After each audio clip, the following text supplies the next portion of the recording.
Welcome to the Undisputed Podcast. I'm your host, Joy Taylor. On today's show, after Monday night's win against the Redskins, are the Eagles the NFL's best team? Plus, what to make of Dwyane Wade's offer to come off the bench with the Cavaliers? And how impressive was Lonzo Ball bouncing back from his rough debut? Skip, Shannon, let's get to it. Let's get started with the Eagles. Carson Wentz and company now have the best record in the NFL at 6-1 after beating the Redskins last night. Wentz started slow but finished with over 300 total yards and 4 touchdown passes. He now leads the league in that category, and the Eagles have won 5 in a row. Let's take a listen to Wentz on the Eagles' big win. I think the biggest thing was we had a good game plan. You know, they just did some things early that got to us, and we just knew we just had to weather the storm, keep our poise, and we knew the plays would be they'd be there, and we kind of just started clicking. So again, we just knew we had to just weather that storm, stay together, and we made the plays. When the two teams like this know each other so well, they made their plays early. We knew we would get our shot to make our plays, and that's what we did. I feel confident in all the guys. You know, that I just got to get the ball to them and let them make plays, and we're picking up some big chunks down the field, and guys are winning, and I'm just putting it there. Shannon, how impressive were the Eagles? Oh, I can't wait for that. I'm very impressed with the Eagles. Really, I'm shocked. But I'm much more impressed with old Carson Wentz. Oh, he's something. But Hall of Famer. But you know what, Skip? Yeah. If I live in Cleveland, I'm nauseous because I had a chance to get Carson Wentz and Deshaun. If I'm Jimmy Haslam, I might go downstairs and fire everybody this morning, Skip. But you know what? For that matter, they could have had Dak Prescott. No. Oh, yeah. No. They could have. No, stop it. I want you to stop this very minute. Skip, you saw all the tools that this young man possessed last night. I did. He had a pipe wrench, a monkey wrench, a Phillips head screwdriver. He needed everything. He said, let me show you what I'm working He's with. sort of a mechanic. I give you that. Don't do that, Skip. That's a derogatory term. He's an auto technician. And last night it was on full display. DJ, as I talk, can you, I'm doing a voiceover. I'm talking to you, Skip, and while the people at home are going to be seeing what was on full display last night. Really? You wanted to see touch? I already saw it. Yeah, what you Go Skip? ahead. You going to let me talk? I'm reclaiming my time. Get an extra 15 seconds. Yeah. He started out slow, as Joey mentioned in the he mentioned it. Skip, he had a tie bar on. You see how he would wear pocket square? He nicely dressed. Get on with nice it. young man. Yeah. Threw an interception early. I know what you was going to say. Oh, so you're trying to preempt? No, I ain't gonna say. Joy, I reclaim my time. No, I say I know what you're going to say, but I'm not going to say it. I'm going to allow you to say it. Skip, everything that he can do really well was on full display last night. You wanted to see him throw the deep ball, 64 yards, hollering, boom, got that. You wanted to see him show toughness in the pocket. Guys hanging all on him. Oh, touch to the running back in the corner of the end zone. Well, I want to see touch and accuracy. Alshon Jeffers up the rail. Boom, got that. And then when they had him, how did he come out of that, Skip? You said, that was all around it? Tell me when it's my turn. Skip, can I get to talk for like 2 minutes? I just want 2 minutes of time. You asked me a question, but then you don't want me to answer the question. Stop on a dime, 9-cent change. I'm in the end zone. Show me something. Look at this touch. Hang it all on him. In the corner of the end zone. Drop it. That's a long handoff. That's a 12-yard handoff. Look at this. Woo, that's a 64-yard handoff. Oh, man. Are we just repeating them over and over? No. Let's just put them on a loop. No. Let's just play them the rest of the show. I won't talk the whole show. Let's just play highlights of Pennsylvania. Because you know, let's just do it. You didn't have a problem talking about Dak Prescott yesterday. Well, you won't talk about him. But the baddest man in the NFC East right now wears number 11 for the Eagles. No, he wears number 4. He's a once in a lifetime player. Yeah, he's a once a week player. Go ahead. Stop doing that, Skip. Yeah. He leads the NFL in touchdown passes. He has 400 more yards than Dak Prescott. So at some point in time, you need to give this young man his credit. He also is it's not your turn just yet. He also happens to be the quarterback of the best team in football. They have the best record in football because that's what you always use to me because I was trying to tell you. I don't use that. I tried to tell you last year, and you was telling me, well, Dak Prescott team has only lost 1 game. Dak Prescott team Well, they won really 11 in a row. That's pretty good. I bet they won't win 11 in a row this year. I'm not talking about last year. I'm talking about right now. Better be careful. Right now, Carson Wentz is where it's at. And the best thing, let me tell you something about a young player.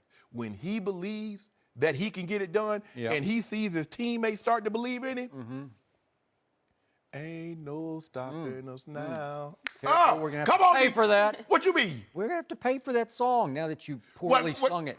Carson's going to take care of it. He got me. Go ahead, Oh, Skip. he's got this? Yeah. Oh, so you're on a first-name cell phone basis with Carson Wentz now. Pennsylvania. Long as they make cheesesteak, he's going to be the best quarterback in the NFC East. How long they been making cheesesteaks? Philly cheesesteaks. Tell me when it's my turn. It's your turn. Thank you. Take your time. Now, I must say, fly, Eagles, fly. I was impressed, at least for one night. How impressed was the question? It was Pennsylvania last night. It was Wentz in a lifetime. It was Carson Wentz. Wins with a Z. W-I-N-Z. He just wins and wins and wins. Yeah. He's unbelievable. He won the MVP last night, at least until next Sunday. But he was really good, although you glossed over the fact that he did make that really kind of crazy, dumb throw. I don't know what he was thinking from his end zone early, just winged it. All it was just a punt. a punt. It was a punt. And I guess he was thinking with his IQ, high IQ. Yes. I just need to throw a punt up here, so I'll overthrow my receiver by 10 yards and just let the safety catch it.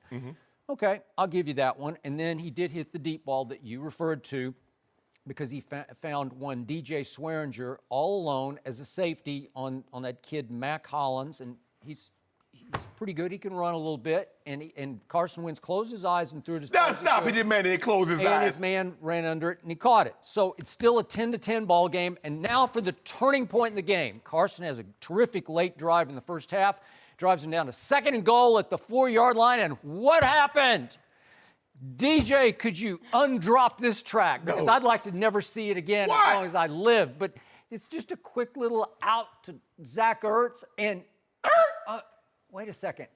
That was DJ Swearinger again. That man again. He's supposed to be, wait a second, he's the fiercest hitter, a lot of people think, in the NFL. And he threw a no-hitter on Zach Ertz? What was that about? Because, Skip, you have There's no what. He just threw a no-hitter. He completely overruns the play. Because he's trying to because Carson Wentz put the ball right where he's supposed to. Ernst was supposed to turn He and just go. didn't tackle him. He just didn't tackle him. He's trying to race him draw to a point. He didn't get juked. He didn't get deked. He just flat whiffed. He ran right by him. What? I'm just sitting there. I leaned back. I said, Hazel, what is going on? What? And she just went, like. No, she didn't do that. Yeah, she did. That's what she did. She got Eagles jersey. That's the game right there. That was the end of the Redskins. They got 2 more quarters to play. That's like people, the Redskins on the sideline are saying, that's our guy. That's our fierce hitter. And he just threw a no-hitter at Zach Ertz. He could have lit him up. No, if you just draw a bead on him, just blow him up. You got him. You got him. It's you. He just missed him. Don't tell me anything. There's no strategy to it. You got him, and you don't got him. Can I explain it to you? Can I explain it to you? Can we see it again just one more time? Can I explain? You won't be able to. Yes, I will be able try. to. If you notice the way Carson threw the ball. He just threw it where he's supposed to throw it. Right.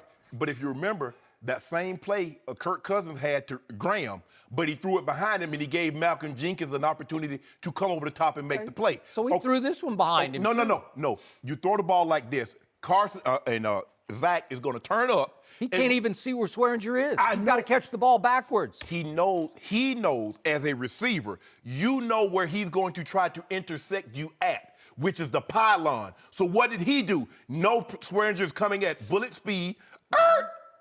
He goes by. Yeah, it was go in. It was a great move. It was sweet.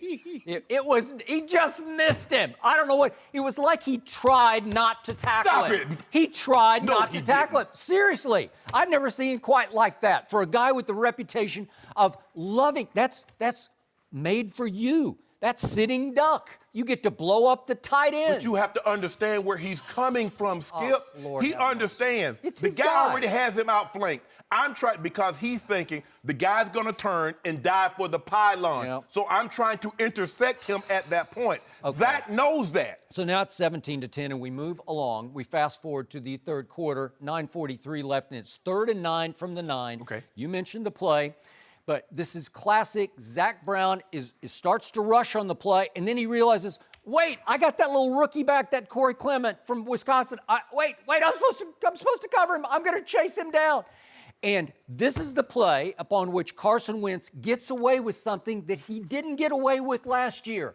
It's a little bit of a crazy throw. It's a dangerous throw because he is falling sideways while about to get hit.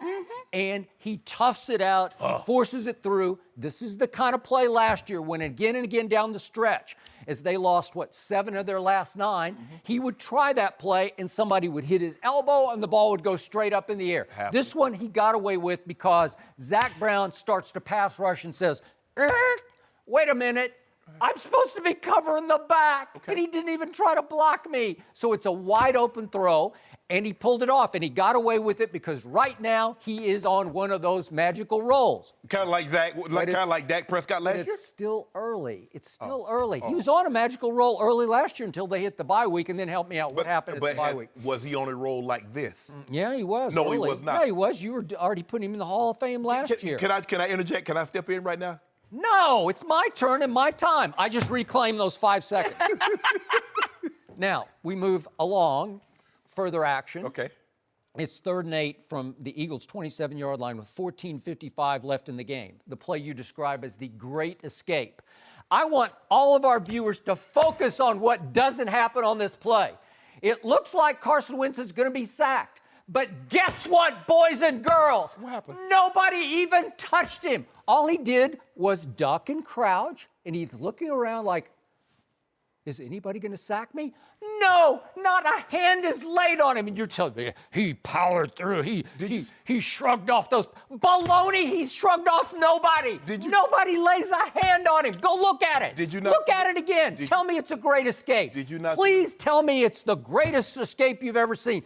Nobody touched him. Did he have to shrug off 2 pass rushers like Roethlisberger often does? Nope, 0. Nobody even laid a hand on him. Did he have to juke a couple of pass rushers before he got free? Nobody's left. They all focus on beating their guy, and they all forgot to do the one thing you're supposed to do, which is tackle the quarterback. Let alone, forget about sacking the quarterback.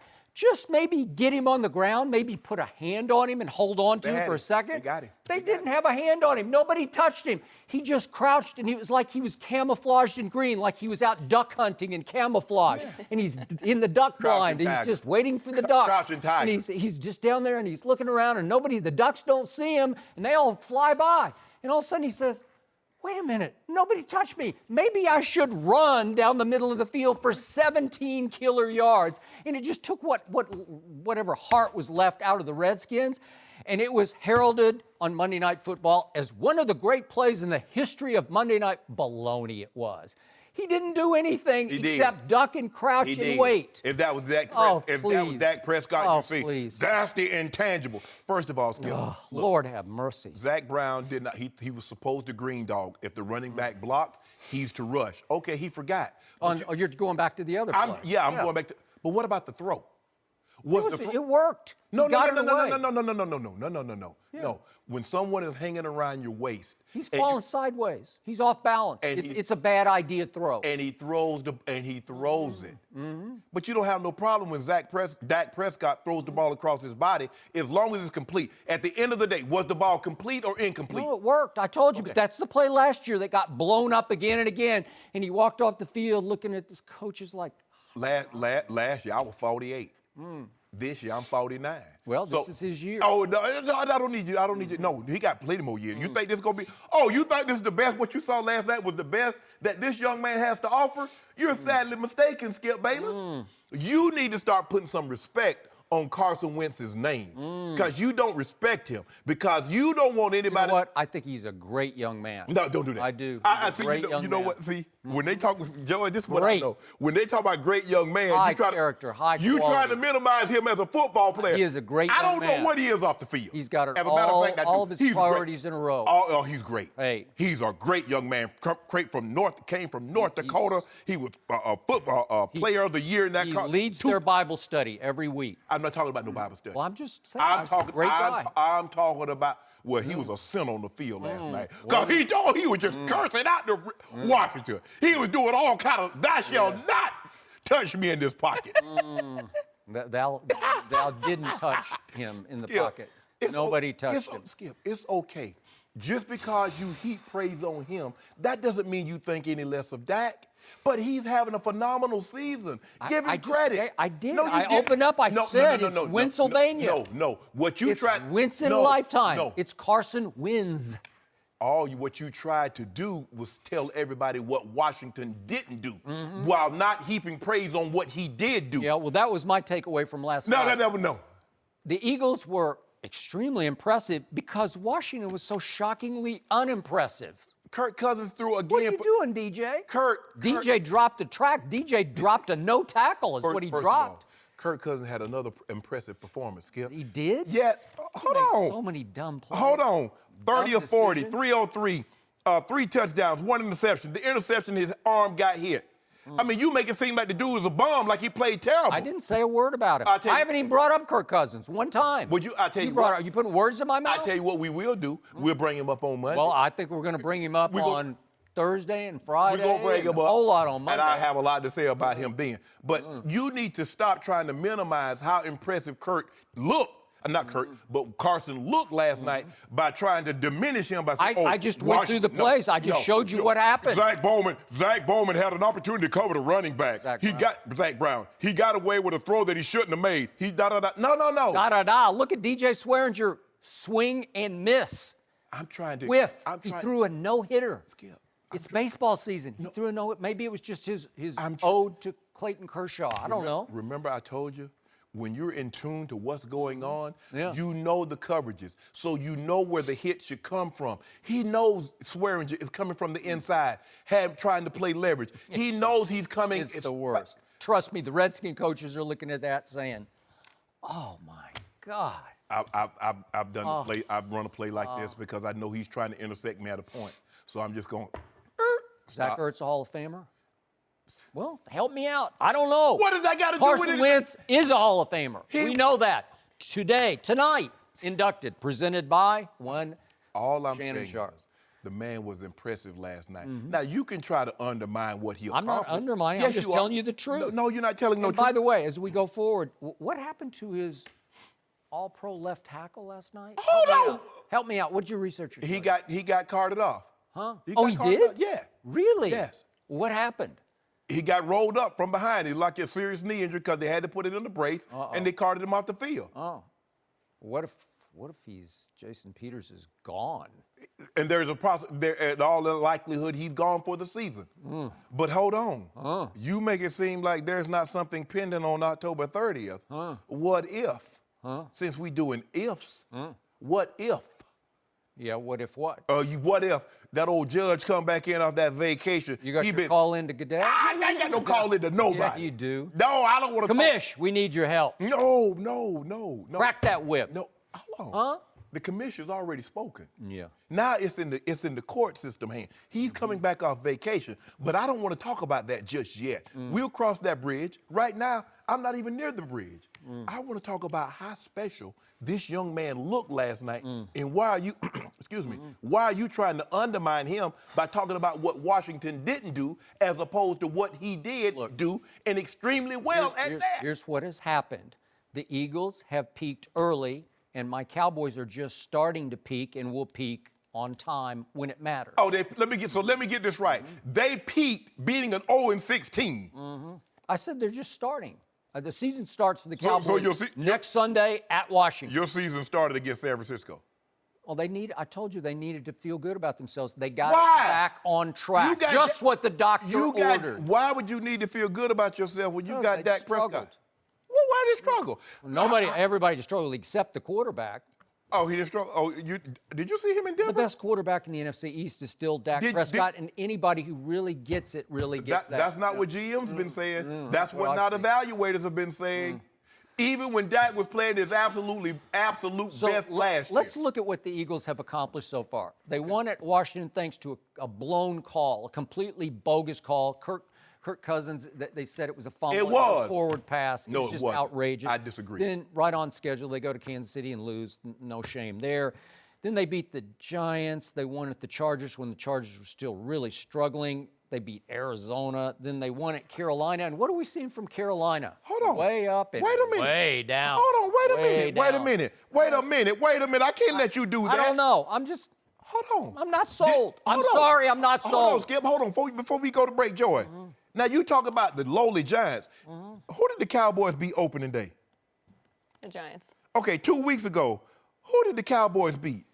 Arizona. So how you going to talk about the lowly Giants and the lowly Arizona? I told you, my Cowboy season is just starting now. But your Cowboy season also started when they beat the Giants and the Cardinals. I will say, it is funny because my Cowboys were ahead of the Los Angeles Rams in the first half, 24-13, and they were ahead of Aaron Rodgers, 21-6 in the first half. And then they were ahead of the 49ers who had lost 5 games by a grand total of 13 points. They were ahead 40-3. You want to talk about firepower? I'm an old criminal justice major, and so we didn't do a whole lot in English. What tense is were? What tense is that, Skip? The English well, that's what you just said. How about they just beat the Giants and they just... No, you don't. They We beat gotta the leave there. lowly. So is he still First Cousins? Yeah, cuz about to come up. No mercy. Hey guys, it's Joy Taylor, and before we move on to the next topic, I want to talk to you about ZipRecruiter. In need of great talent for your business, but you're short on time? You don't have to get lost in a huge stack of resumes to find your perfect hire. You just need the right tools, smarter tools. With ZipRecruiter, you can post your job to over 100 of the web's leading job boards with just one click. So you can rest easy knowing your job is being seen by the right candidates. Then, ZipRecruiter puts its smart matching technology to work, actively notifying qualified candidates about your job within minutes of posting so you receive the best possible matches. That's why ZipRecruiter is different. Unlike other hiring sites, ZipRecruiter doesn't depend on the right candidates finding you, it finds them. No wonder 80% of employers who post on ZipRecruiter get a quality candidate through the site in just one day. ZipRecruiter, the smartest way to hire. Find out today why ZipRecruiter has been used by growing businesses of all sizes and industries to find the most qualified job candidates with immediate results. And right now, listeners can post jobs on ZipRecruiter for free. That's right, free. Just go to ZipRecruiter.com/undisputed. That's ZipRecruiter.com/undisputed. One more time to try it for free. Go to ZipRecruiter.com/undisputed. Now let's get back to the show. No mercy. Carson Wentz and the Eagles have the best record in the NFL at 6-1 after beating the Redskins last night. Wentz threw 4 more touchdown passes, bringing his season total to an NFL best 17.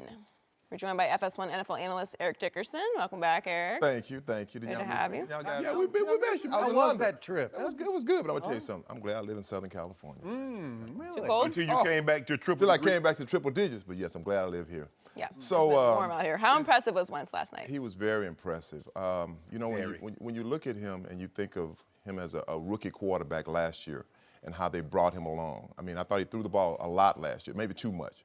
But with Doug Peterson and Frank Wright as the head coach and the offensive coordinator, he's come along fantastic. I mean, he gave them a touchdown, a touch. That's like, okay, you want a touchdown? I'll give you another one. I'm going to give you one more. How about one more? You know, just one more. Just throw it on top of it. One more game. Just That's what we say in the barbershop, one more game. Yeah, one more game. Just to show you, you know, how impressive it was. I mean, and also, you know, running the football, the Eagles didn't do a great job running the football, right. But they ran the football. They ran the football 25 times, and then he ran it 8 times, I think, for 68 yards. Yep. So it's not about the run. Like, you might not have the 100-yard rushing, but you know what? It's the threat of the run. It's as a defensive player, if a defensive player does this, just steps forward a little bit, that's enough to beat it. That's enough to have a receiver beat you over the top. And they did a great job. I think he's doing a great job as a young quarterback.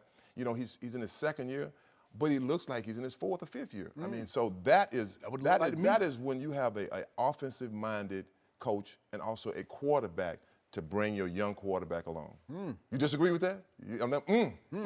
You go ahead, Skip. I want you to go. Come on, Edini. You know, I'm surprised he's still here because he has a flight to catch because you realize he is presenting in Canton tonight for Carson Wentz. He's inducted tonight. In the Hall of Fame? Yeah, and they're going to put his bus right next to Shannon so they can talk at night. Right? You guys can go back and forth. He is so upset that Carson Wentz is doing a number on his boy Dak. His Doing numbers are better. Doing a number. Numbers are not better. Great, man. Dak is playing great. But Carson's He play like this here? Yes, he is. What's better than great? I'll save this for later. Let's stay on Pennsylvania. Okay, here's the thing, though, Skip. What you saw last night is that he had 4 drives, touchdown drives, of 75 or more yards. So that's telling you, and a lot of those, it wasn't like, you know, he did have the one big bomb that one play and you're gone. But when you go 75, 80 yards to get touchdowns. Kind of like Dak did over and over and over again last year as a rookie. Did you say we're not talking about last year? We're talking about right now. We're not talking about Dak. We're talking about Carson. He's the last. What's fresh in my mind is last night and the display that he put on. You wanted to see toughness. He showed you that. He did? Guy hanging around his legs. He throw it to the running back in the corner of the end zone. Touchdown. Well, we want to see the rail throw. Alshon Jeffrey up the sideline. Boom. Perfect. We got him in a. He crouched down. Came out the pack. Oh, now you're coming around to my side. The first time you explained or described that play, they were draped all over him. But now you come around to the way I saw that play, the way any right-thinking human should see that They had him play. by the leg. They had him by the leg. They did not have But they him didn't by have enough. anything. Took off running. Was it touchdown? Yeah. Right. Skip, at some point in time, if you think about how many times he threw the ball last year, it was too much. And sometimes, and I give Doug Peterson, because I criticized him, he called a masterful game last night because he only had 25, they only had 58 plays. So when you have 58 plays, you're not getting a whole lot of possessions, but they're maximizing those possessions. And as ED said, they didn't run for a ton of yards, but they ran just enough to say, okay, Washington, you scream upfield if you want to, thinking we're going to pass the ball, we're going to hit you with this little run.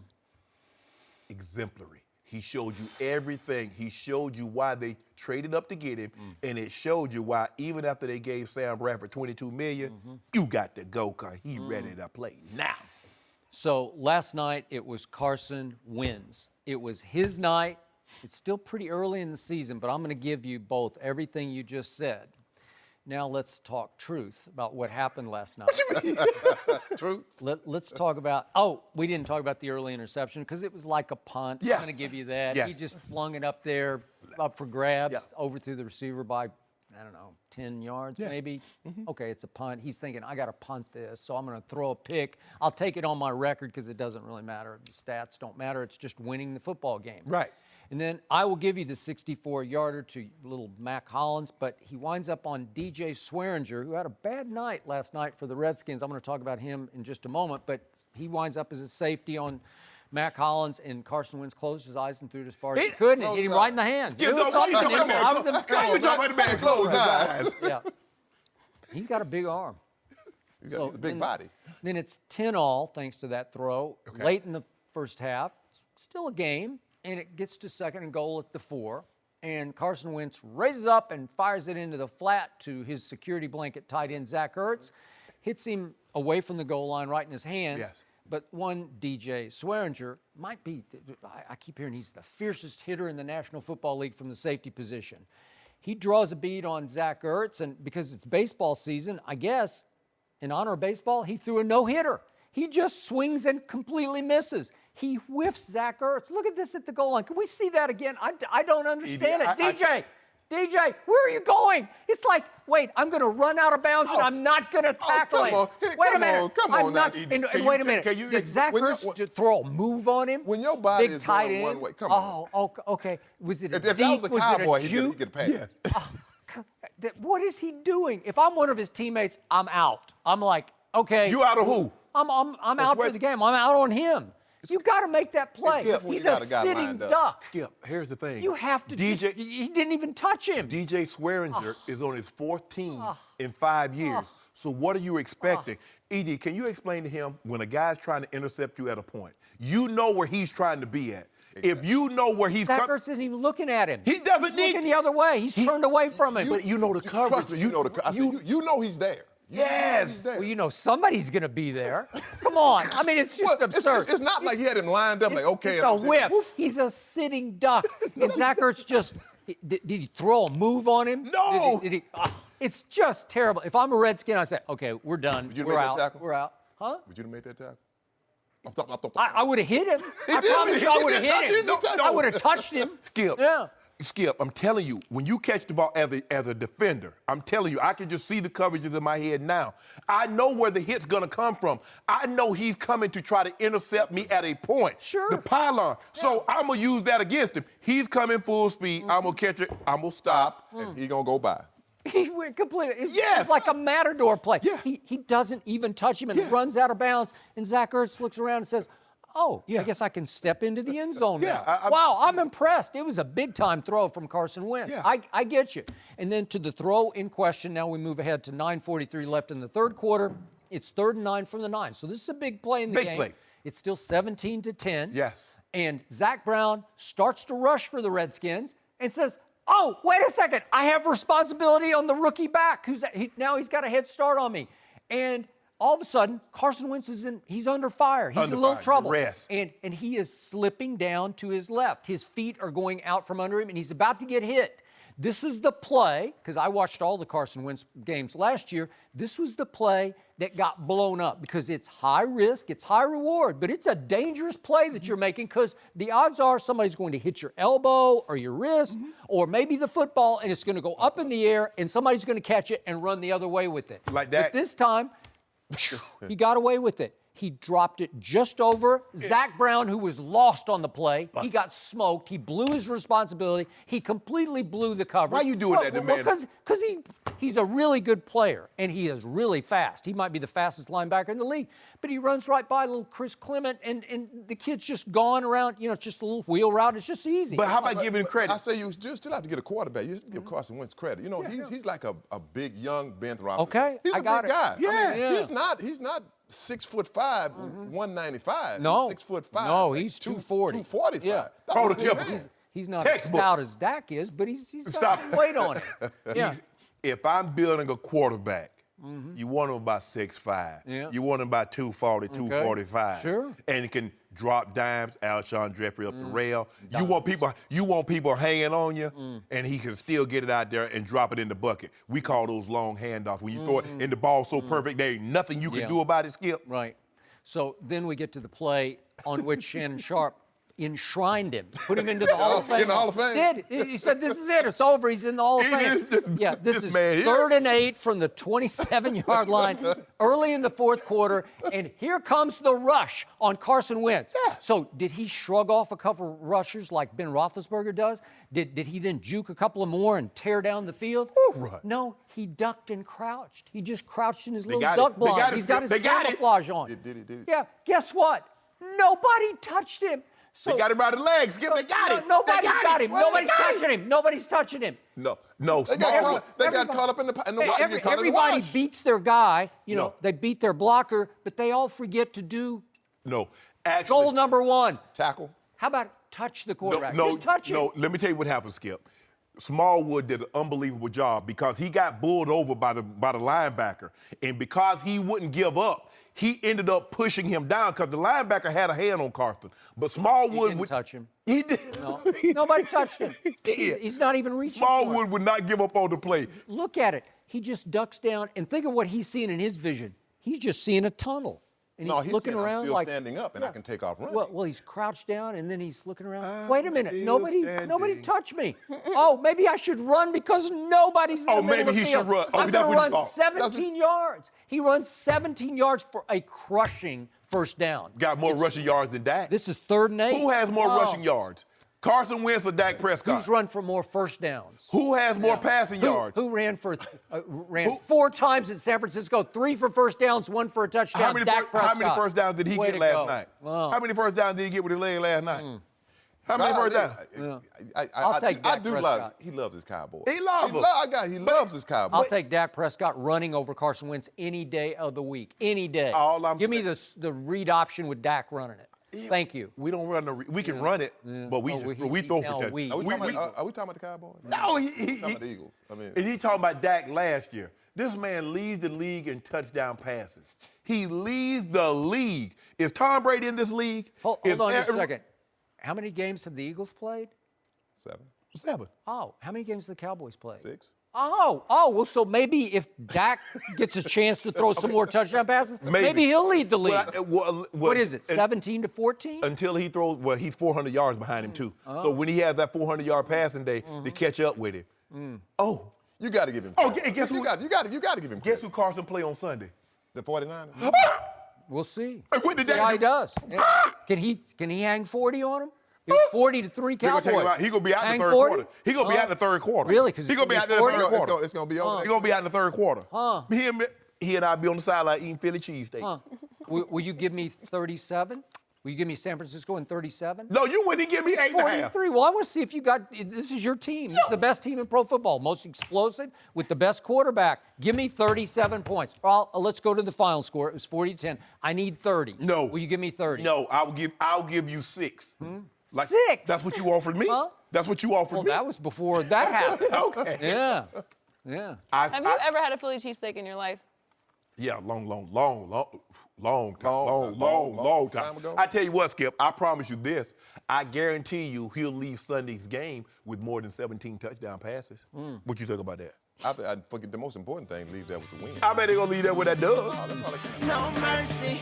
Lonzo Ball scored just 3 points in his NBA debut last week, but he followed that up with 29 points in a near triple-double against the Suns. Through 3 games, Lonzo is averaging about 13 points, 9 rebounds, and 9 assists per game. Shannon, what grade would you give Lonzo for the start of his career? D-. I would D-. have given him an F, but Markelle Fultz has been worse than he has been.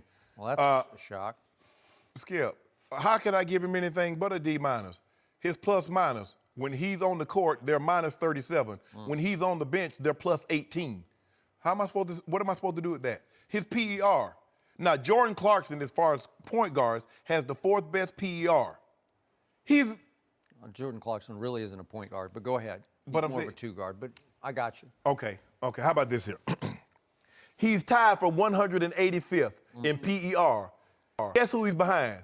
Maybe a guy you've heard of. Zaza Pachulia.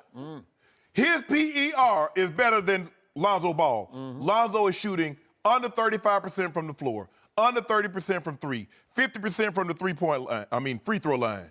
And I'm supposed to give him what grade? I don't know. Look, see, maybe at Vanderbilt. I like Vanderbilt.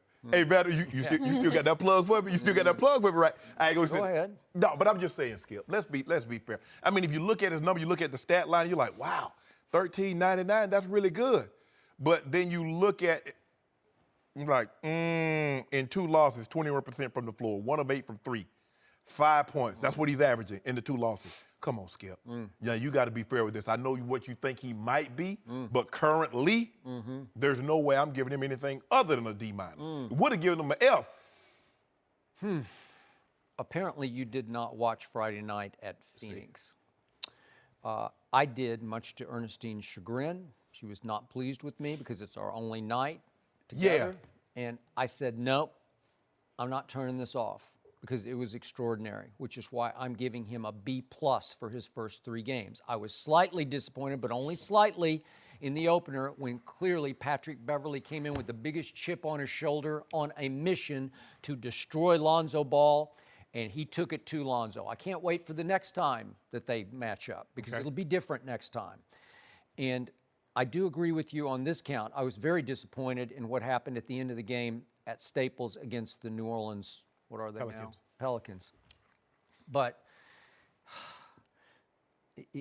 I'm starting to wonder, does he not like shooting at Staples? Because he shot the lights out at Phoenix, and now he's played 2 games at Staples, and he's 4 of 19 from the floor. So I give you that. But big picture, he's almost averaging a triple-double, and you're giving him a D-. D-. He's 13 points, 9 rebounds, 9 assists. He's 26 assists to only 11 turnovers. That's a pretty good ratio, I would say, especially for a kid. And what I am seeing early on is, I know people say he's not that athletic, blah, blah, blah. Baloney. He can get in the lane anytime he wants, and nobody can take the ball away. I know Patrick picked his pocket once on opening night, but he learned from that, and now he's so long, he just keeps the ball away. And when he plays aggressively, as he did at Phoenix, and trust me, I know the Suns have come apart, but they were sky high for that game. When were they together? Did you see they lost by the biggest margin on opening night in NBA history? You should have watched this game because it was a sellout. They were waiting. They were looking ahead to the Lakers visit. Everybody's looking for Lonzo. And all I heard was Eric Bledsoe's going to destroy him on both ends and wait for what Devin Booker does if he tries to guard Devin Booker. Nope, I didn't see any of that. I saw Lonzo take that game over. Again, he had 29, as Joy said, 11 rebounds and 9 assists against the Phoenix Suns in it was like a back and forth, up and down game. And when they run and gun, he can really run it and run the offense and shoot it and score it. Because down the stretch, it's a close game. And if we could see these plays, he scores 4 times on driving layups where he just said, I am taking it to the rack. And at one point, he goes up on Tyson Chandler, went right up into his chest and scores it left-handed. And I said, my God. What was that right there? Didn't see what was that? You tell me, look. What was that, Skip? What's that? Wait, we're going to see it. I don't know why we're showing this again because he obviously just got loose. This is right up into Tyson Chandler and right over him with the left hand. Wow, these are big shots. This is the game teeter-tottering back and forth. And you know Eric Bledsoe no longer wants to be in Phoenix. They told him to stay home. Well, he wanted to be there that night because he was playing his little tail off. Skip. Let's be. You keep talking. See, 29, 11, and 9. Okay, tell me. Wow. Okay. Then all I hear last night is Ben Simmons had the earliest triple-double. He did. He's won assist. And guess what? The 9 assists that night at Phoenix, his teammates don't help him out because he hits them in the hands with passes that should get converted that don't often get converted. We don't do it should. Yeah. You keep pointing to that game in Phoenix. Wow. Talk about Houston. Yeah. Talk about the Pelicans. Okay, well, let's talk about the Pelicans because he played very well up to a point, and then they took him out. And then the Lakers go on, because I still like this Lakers team a lot. They go on a sensational 29-5 run. He had a bunch of assists when he went out, and he sits until the 7:05 mark, at which time you got to bring him back in because they're up by, 3 points at that point. And right away, Lonzo goes into attack mode and whips a perfect little assist, leaves it back for Julius Randle, who lays it in. And all of a sudden, they're up, 4 at that, 103-99. And then, I don't know if it's Luke Walton's choice. I don't know if Magic's involved in this. They take the air out of the ball. They try to just dribble out the possessions, and they lose all their flow. He is not a half-court offense guy. You got to get him out and let him run it and push it and pass it. And so you're going to be one type of point guard? Magic Johnson could run the fast break. He was great in the half court. Yeah. So down the stretch, the Lakers suddenly go completely cold from 3 and go 0 for 6 from 3. Kuzma misses a couple. KCP misses a couple. I don't know what I just sat there in awe of it. It was very disappointing, but it wasn't Lonzo's fault because they just fell apart on offense. They lost all their flow, all their movement. It was just dribble, dribble, dribble. I don't know whose choice that was. If it's Lonzo's fault, then that's his choice, then it's his fault. But I've never seen anything like this. But Skip, what am I supposed to do with this? He's 3 of 13. He's minus 24 against the Pelicans. He's minus 14 against Houston. So that's minus 37. He's minus 37. Against the Clippers. Against the Clippers. He's minus 37 when he's on the court. They're plus when he's off. His backup has a higher. Do you want to say he's a liability? No, Get it on tape right now. Say he's a liability. Skip, I dare you. Skip. Hey, he's special. He is extraordinary. Just to the impact. And has there ever been, since LeBron James, more pressure and expectation? In fact, everybody wanted LeBron to do well right out of the box at Sacramento on opening night. I'm rooting for LeBron. Everybody, you want to see the 18-year-old do well? About 2/3 of the world want this kid to fail because of his father. Okay. Maybe more. Skip, maybe 9/10 of the world. Do you know Einstein once got an F? He failed a class before he became the smartest man to ever live. So we're not talking about. He already was when he failed. Oh, I'm pretty sure, when I failed a class, nobody thought I was going to be Einstein. Nobody thought he was going to be that. I'm not saying what he's going to be. We're grading him after 3 games. See, you're projecting. I can't give you a passing grade if you failed a test on projection on what you might be. So if I told you through 3 games, Lonzo Ball would be averaging almost a triple-double, just a tick short in 2 categories of a triple-double, you'd say, that's terrible. No, I'm going to say, okay. Then I'm going to ask you, okay, what's their record, Skip? Do you realize he's leading the team and he's got 9 rebounds, 11 rebounds, and 8 rebounds? What does that tell you? Again. Are you impressed? I'm going to ask you, Skip, what is their record? Skip, this is what you tell me. Well, it should have been 2-1. I don't know what it should have been. I'm telling you what it is. What's his PER, Skip? You love that stat. You love that stat because you throw it out there. I'm looking at triple doubles. That's what I'm looking at. He has none. He has none. Well, he's 1 assist shy of a 29, 11, and 10 game. Well, I've been crunching numbers. I'm pretty sure I done added up all. Let's see. I got 310. I got 323. I got 909. I got a lot of numbers I can come up with to try to put the numbers together and get Nicole's number. But I'll be here all day. I'm just telling you, Skip, right now, 3 games in, he's minus 37. He's shooting under 35% from the floor, under 30% from three, 50% from the free throw line. His backup has 13, 9, and 9. What is the record? Production. What is the record? And on defense, I don't know if you get to watch, but on defense, he's already Larry Bird-like. High IQ, disruptor. Larry Bird-like. This is why we fall out. Every time I look up, he's over here, he gets his hand on that ball. You know what? And people this is why I tell them, Skip and I fall out. When you start throwing out stuff like this that makes no sense. Oh, really? Yes. I've watched every dribble he's taken You so must have far. bumped your head this morning. You been on that yak last night? No, you were drinking that yak because Carson Wentz was dealing. You was on something, Skip. No, never have, never will. You got this.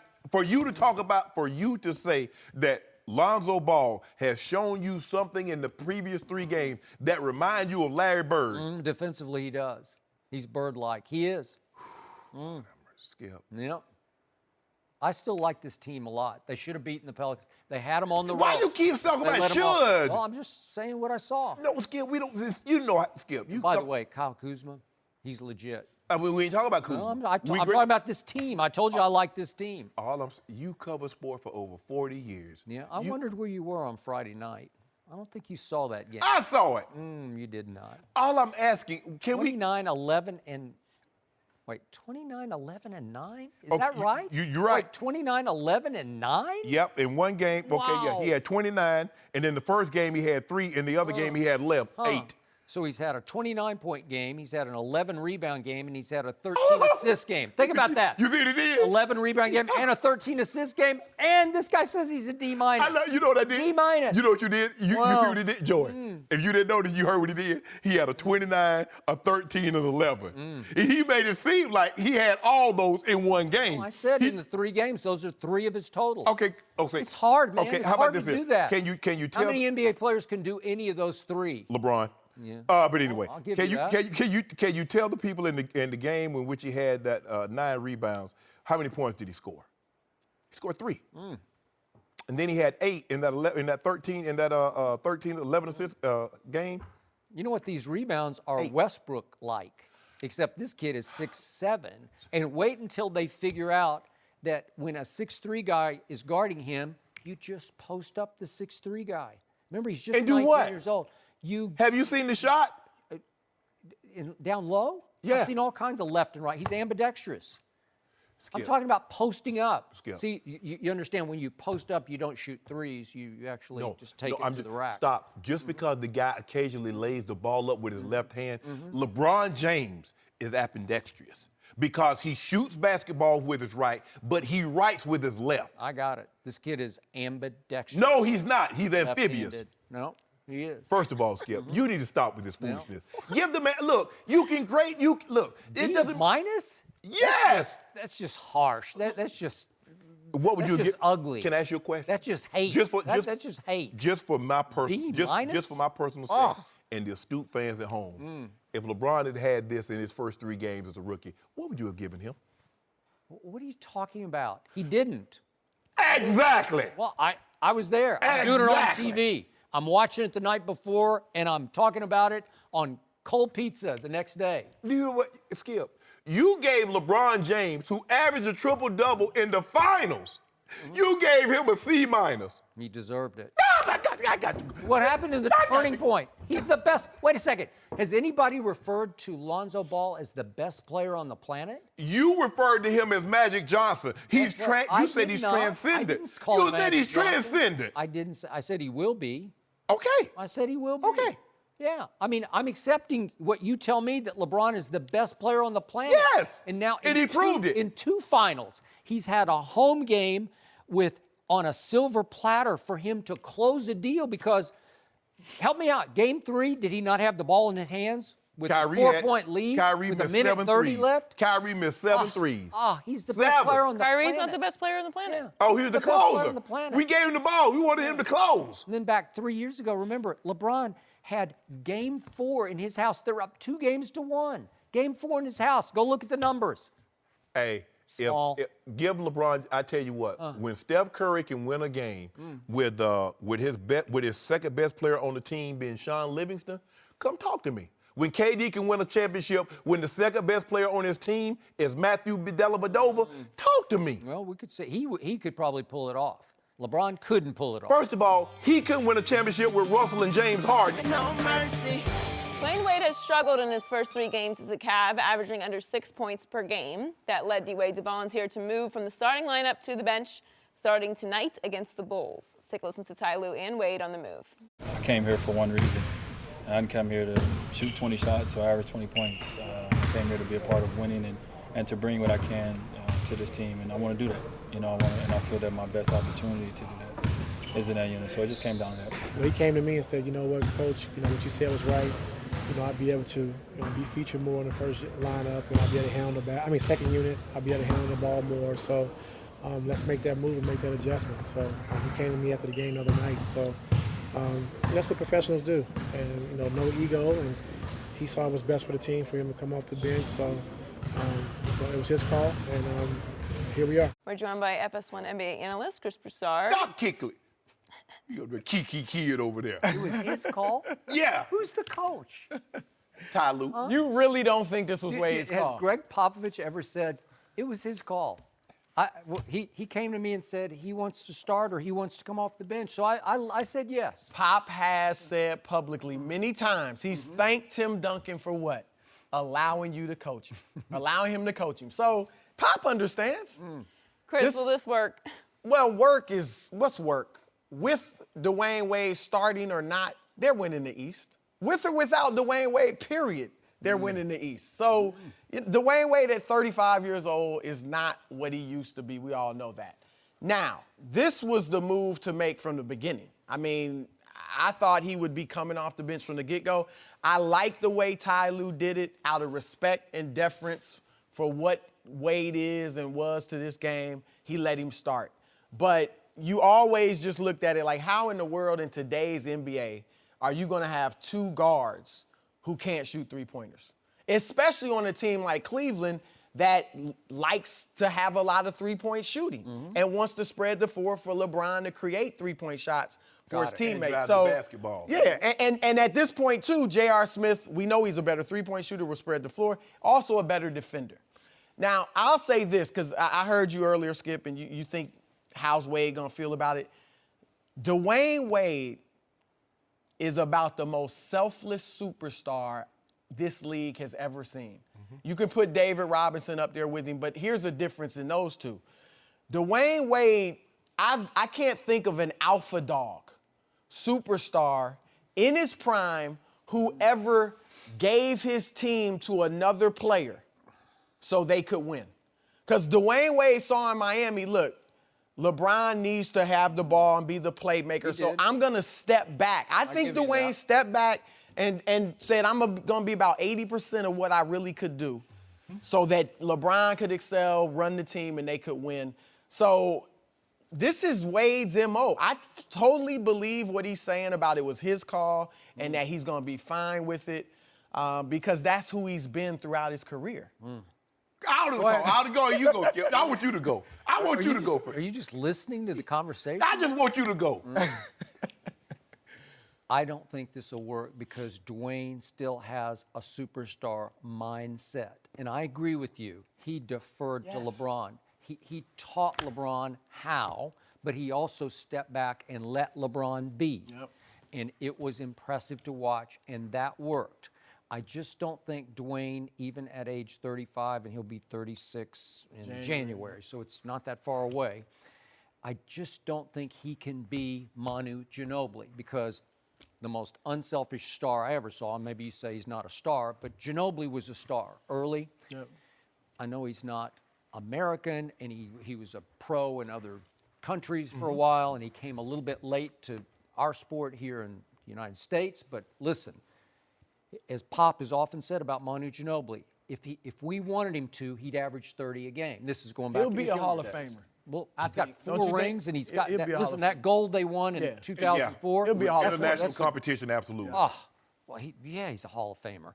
2011, Pop went to him and said, I just need you to come off the bench. I need you to lead the second unit, the shock troops who can come in. And at age 40, he did it again last night. He's still doing it at an extremely high level. because he had the mindset to say, okay, this is what the team needs, and I'm going to take pride in leading the second unit, and we're going to change the game with 6 minutes left in the first quarter, 5 minutes left whenever they come in. They changed the game against a very game Toronto team, and it was a nip-tuck game last night all the way, and Ginobili had huge impact on what happened, as he always does and did all through last year. He was very valuable. I was very happy that he came back. He's a very important cog in that system. But with Dwyane, he needs to be LeBron's best friend, and he needs to start, and he needs to only play 18 or 20 minutes and let JR come off the bench and play more minutes. It's just a... But why do you think, it's an honoring of who he is. No, we don't do it. I don't think Wade is like that. And beyond that, he's 35 years old. This is his 15th year. Like, sad to say it, and it's not premature. His 15th year. This is probably the beginning of the end for him. Like, he's not. No, it happens quick. Yeah. And even last year, he averaged 18. Yeah. That was the beginning. But, you know, it goes quick sometimes. LeBron thought it happened in 2014. In those finals, when he was they got banged blown up, off the but floor, and LeBron said, Chris, I got to go get some Chris, more help. Chris. Well, he did. I think he was leaving if they had won it. Chris, can I ask you a think he was question? gonna leave. Before you got married, you had girlfriends. Y'all break up for a day or two, a week or two, and you get back together, right? Yeah. That's only Skip Bayless. He won't, because LeBron left D. Wade in Miami, he won't D. Wade to hold animosity towards him. It's bigger than that. We were friends before we played together. They're like, this ain't no... I can't talk about my past because my current will not like it. She will not accept this. But the thing is, the hardest thing for a great player is to accept his sports mortality. D. Wade sees the writing on the wall. Well, no, but I don't want him to be pouty and mopey. You think he will? You really think he will? I think he's shamed by averaging 6 points, 2 rebounds, and 3 That's assists. on him. I mean, he's shooting 28% from the floor, and he's saying, right, I'm not holding up my end of the bargain. He's not. This ain't no lifetime achievement here. We ain't no charity case. We brought you here because we felt you could help us win. This ain't no lifetime achievement. You want that walk of fame? Do you think Dwyane Wade will take pride in leading the second unit charge? Yeah. Do you think he will? Yes. At this stage in his career, I think he can do what Ginobili does. Every once in a while, he's going to have some big moments, some big games, some spurts here and there. But that's what he is at this point. His year 15 ain't LeBron's year 15. Exactly. You see what LeBron did. 29, 16, and 9. I mean, he was one assist away from a triple-double. Yeah. By the way, most guys in their 15th year are not great. I mean, LeBron and Kobe have spoiled us and made us think that's natural, but no, it's not. By the way, I'm not sure we have this play, but could we see the Ginobili play from last night if we happen to have it? What you mean if we happen to have it? I don't know if we got it or not. You know we got it. I don't know for sure. We got it. Hold on. Joy. They said, Watch. Did you see the spin? Segment. Wait, we got to see it again because Chris is talking over it. So, did you see the spin he put on? Look at this. This is a 40-year-old. Can Dwyane do that? Look at that top.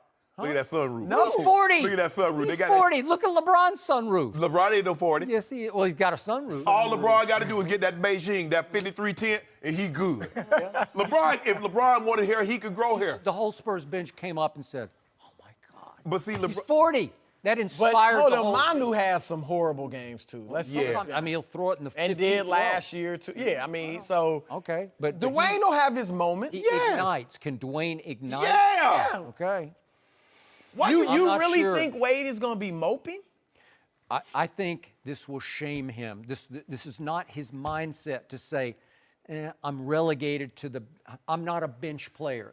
You accept you're a bench player? 15th year?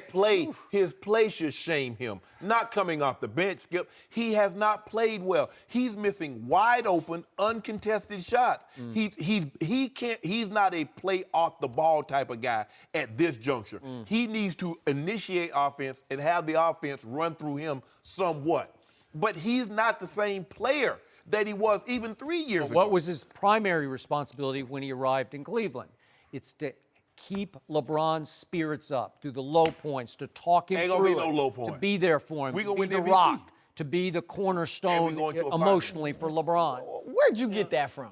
That's what he was. That was what he was in Miami. That was in Miami. LeBron flipped out sometimes.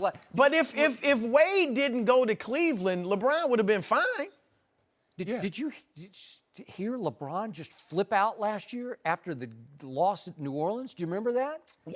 He just went on a tirade. We're top heavy. That's what he does. Yeah. Oh, that's what he does? He's going to do it this year. You know he's going to create some drama. 8 straight. Wait, how many has he won? About to be 4. Yeah. About to be 4. What would be shameful if it weren't 8 straight playing in the Eastern Conference? That would be shameful. If they ever lost one of those finals. He broke up the big 3 in Boston. He broke up that same big 3 that bet to Brooklyn. He broke up Indiana. He broke up Toronto. What you want him to do? He just, antitrust. He just breaking up everybody. Wait. The big 3 broke him up and made him leave and take his talents to South Beach. Remember that? Guess what? He broke them up in Boston. They tried to join together and with Joe Johnson in Brooklyn. Broke them up. Indiana, David West is where? Oh, wow. Where's Roy Hibbert at? Where's Paul George at? Broke them up. Nobody thought the only person that broke up more people than that is Yoko. She broke up the Beatles. She broke them up. What happened? Well, I mean, technically, Steph Curry, deferred to Kevin Durant. Yeah, he did. He did. I don't know if you consider Steph Curry an alpha dog, but I don't consider him on the same aggressive level as Dwyane Wade. Right. Steph, it wasn't what Wade did. Steph didn't become 80% of the player he could have been. What Wade did was very, as you said. I don't hold Wade and Steph in the same category. Of course not. Wade is the 4th best shooting guard ever. You agree with that? Not statistically, just ranked. I got Jordan, Kobe, Jerry West, Dwyane Wade. I'd have to think about that, but I would be high with you because I'm a big fan. Well, my guy is on Mount Rushmore currently, and he's trying to move if you're facing on to the left. Well, you've got him all the way over to the left. I got him. He headed that direction. He headed that direction. Yeah. He about to hitch a ride. No mercy. Steph Curry was fined $50,000 for throwing his mouthpiece towards a ref during Saturday's game, but he was not suspended. After the game, Steph said he was not aiming at the ref. He played last night and dropped 29 points in the Warriors' blowout win against the Mavericks. Shannon, should Steph have been suspended? Absolutely, because this was his second offense. Skip, and I get it. If you didn't want to suspend him for throwing the mouthpiece in game 6, they were losing. He was the reigning MVP. There were going to be a game 7, and I get it. Although you did suspend Udonis Haslem for doing the exact same thing. You suspended Amari Stoudemire. Remember, Amari came up. Udonis actually hit Joey Crawford. No, but I'm saying.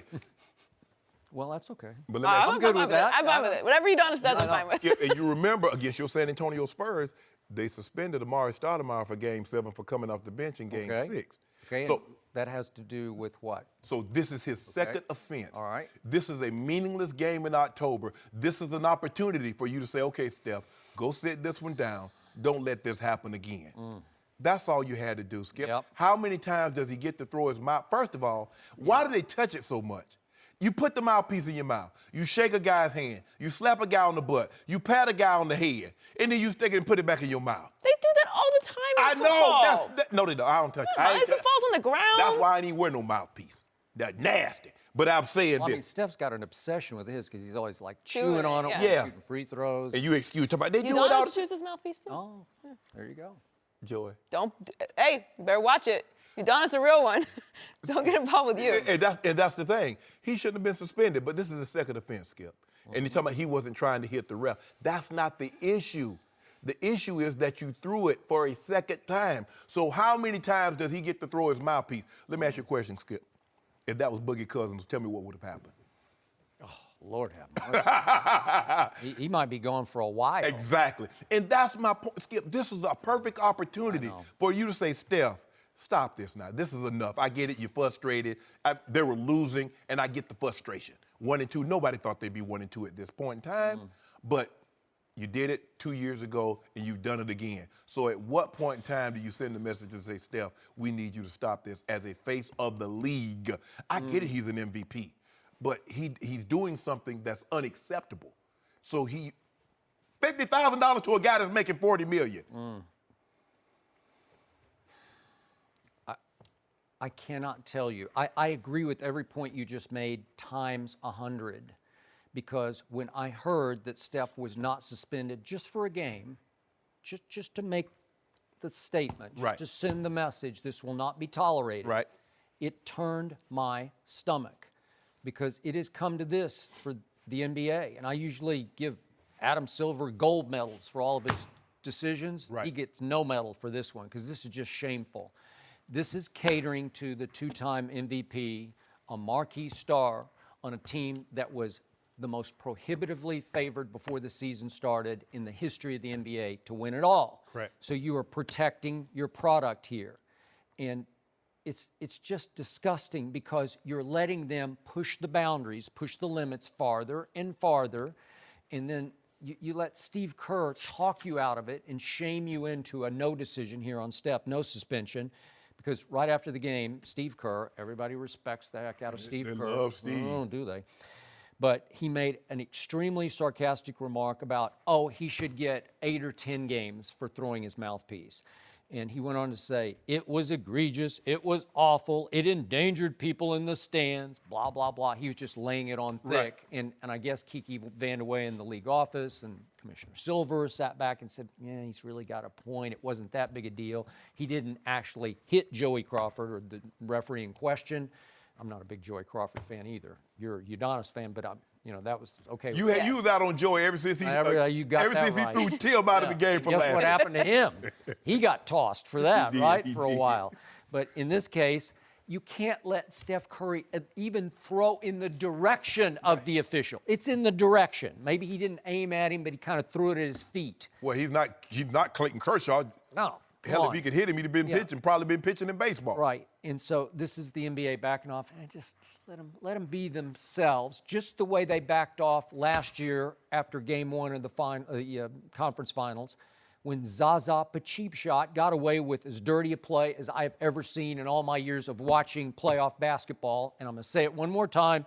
My Spurs were up 23 points, Game 1, third quarter, and that play happened. And it's a dirty play. And to Pop's credit, Greg Popovich, Spurs coach, the next day he went off on everybody, including the league, for not suspending him. But he didn't. It's okay. But it was an accident. But in Game 6, he did throw it, and it hit a fan, which is more egregious than hitting a referee. Even Steph. Yes, Steph threw his mouthpiece, and it hit a fan.